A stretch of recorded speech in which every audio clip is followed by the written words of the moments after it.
seraplah segala yang mungkin membuatmu jatuh cinta sama Allah. Nanti ini kalau di Ghazali lebih jelas. Ghazali kan di Ihya itu bilang, apa sih yang membuat kamu jatuh cinta?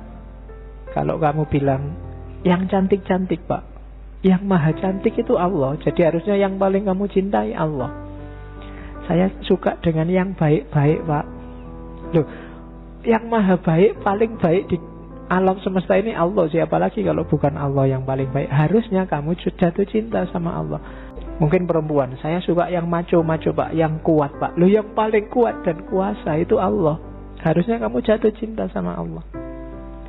Saya suka yang indah-indah Pak, yang paling indah itu Allah. Harusnya juga kamu jatuh cinta pertama-tama sama Allah. Nah, itu Ghazali. Jadi menyerap keindahan dan keagungan Allah, hasilnya pasti cinta. Kalau di Robiah kan ada syairnya. Jadi, Tuhan, semua yang aku dengar di alam raya ini, ocehan burung, desir dedaunan, gemercik air di pancuran, nyanyian burung bersahutan, hembusan angin, suara halilintar, dan suara kilat yang berkejaran. Kini kusadari sebagai tanda bukti atas keagunganmu dan sebagai saksi abadi atas keesaanmu, juga sebagai kabar bagi manusia bahwa tak satu pun ada yang menandingimu dan menyekutuimu. Jadi ini sebenarnya syair ini muncul ketika Robiah merasa galau.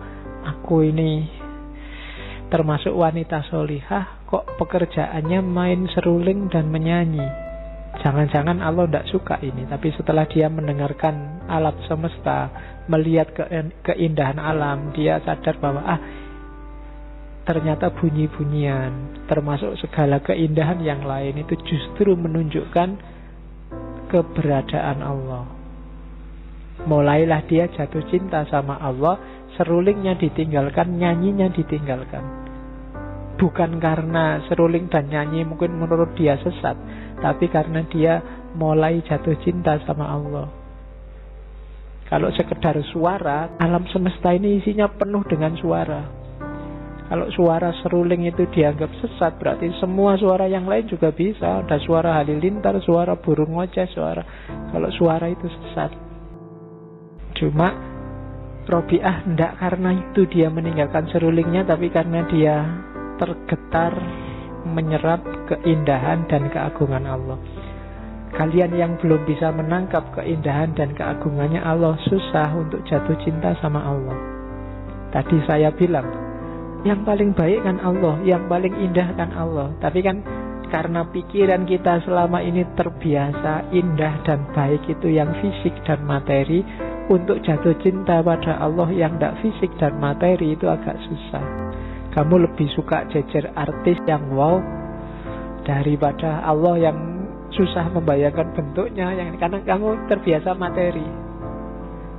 Harusnya kalau kita sejak kecil tidak dibiasakan hanya menyerap yang materi-materi, kita lebih mudah untuk mengagumi kuasa Allah dan jatuh cinta sama Allah.